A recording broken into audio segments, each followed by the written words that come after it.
why fear matters. Fear is not a flaw. It's not weakness. It's a survival tool you're born with. Your fear is doing exactly what it's meant to do, keep you safe from harm. The problem, it sometimes works so well, it keeps you from the very things you want most. In this video, you'll learn how to stop fear from controlling you and instead make it the fuel that pushes you towards what you really want. But real quick, if you find this useful, give it a thumbs up and click subscribe. I'm releasing more practical lessons to help you improve your life. Now then, back to the video. What fear really is, short and simple. Your brain runs a built-in early warning system. It looks ahead for possible trouble and flashes alarm sirens so you can act before something goes wrong. That's useful when danger is real. It's not so useful when the danger exists only in your head. Here's an important note. Fear needs the idea of escape to show up. If your mind thinks there's no way to escape, the feeling becomes helplessness or despair. Fear contains energy, an impulse to do something. That energy can become a forward motion if you know how to steer it. We'll come back to that a little bit later in this video. How fear shows up so you can recognize it. Fear follows a pattern. Notice these common triggers. Future focus. Worry about something that hasn't happened yet. Perceived likelihood. Your brain guesses how likely the bad outcome is. Time proximity. The closer the event, the louder the alarm. Social comparison. Seeing others fail makes your brain say, that could be me. The unknown. Missing details inflate fear. Hope of escape. Fear needs you to believe you can still act. Your body responses usually fall into three types. Fight, irritation, snapping, trying to control everything.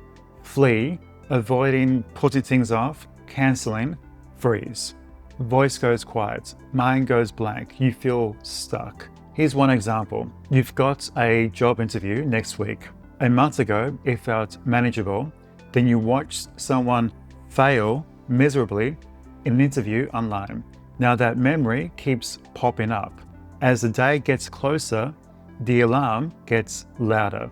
That's the trigger, cascade, response sequence in action. Here's a real life case study. How a hopeless situation destroyed fear, but reignited hope. An Australian fireman arrived at a crash site where a fuel truck had collided with another vehicle. Fuel poured out and everything looked ready to ignite at any second. He saw a little girl pinned under one of the trucks, frozen and just too scared to move. As he ran over to her, the fuel ignited. A ring of fire closed around him. Trapped inside that circle, he thought he was definitely going to die. After all, he was a professional. He'd been in dangerous situations before, and he knew how these situations will turn out. Realizing there was no obvious way out, either being burnt alive or suffocate to death. In that instant of realizing that there was no escape, here's what happened that was interesting. The sharp panic he felt had simply vanished. Nothing else seemed to matter. Instead, there was a serene, supernatural calm that fell over him. It was a calm unlike anything he had felt before. With hope now completely gone, he made one last decision, one final attempt. He wrapped the girl in his fireproof jacket, picked her up, and ran straight through the wall of flames.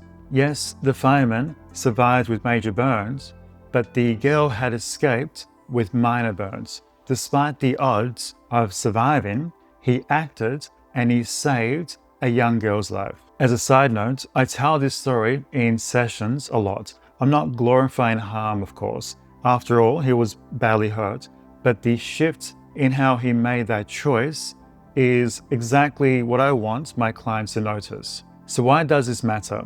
When the mind stops trying to control the outcome, fear can collapse into complete acceptance. That acceptance lifts the freeze. And when a strong value is present, protecting someone, standing up for something, people can take brave, decisive action.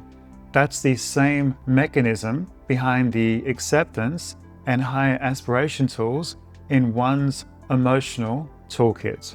6 ways to turn fear into fuel. Use these in a moment.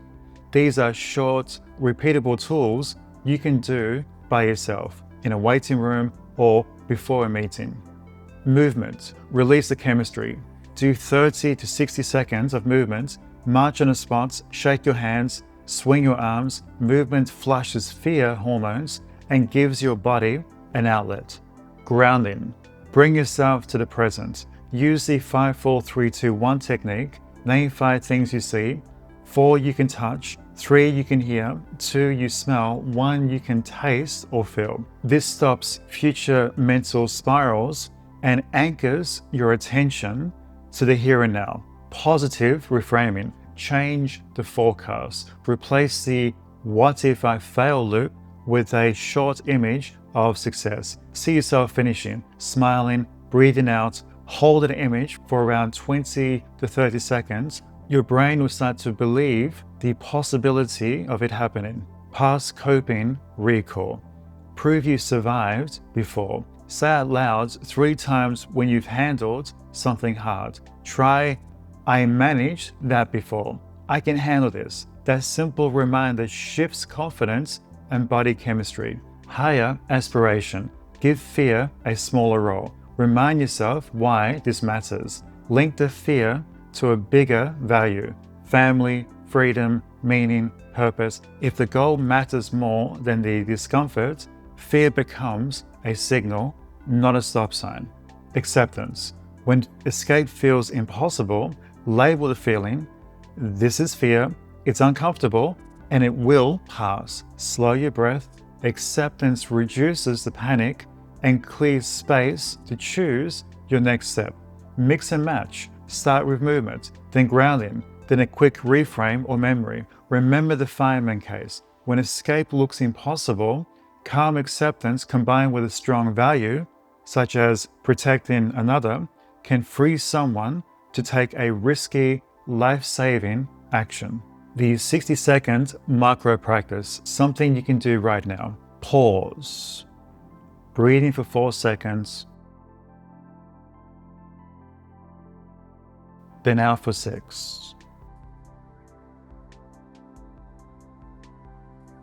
Do 2 cycles of these. Then move for 30 seconds, walk briskly or swing your arms. Or you can do the 5, 4, 3, 2, 1 grounding technique. Say 1 coping memory out loud.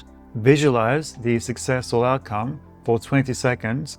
Notice one small change, your breath, your posture, your next thought. That small shift is the fuel. When fear is bigger, if fear is constant, overwhelming, or stops you working or living normally, please seek professional help.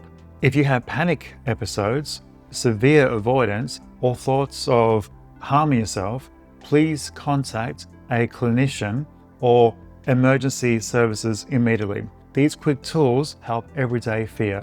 However, persistent anxiety would benefit from more structured support. Final challenge. Next time you feel stuck, name the trigger, time, comparison, the unknown. Pick one of the 6 dissolvers and apply it for about 2 minutes.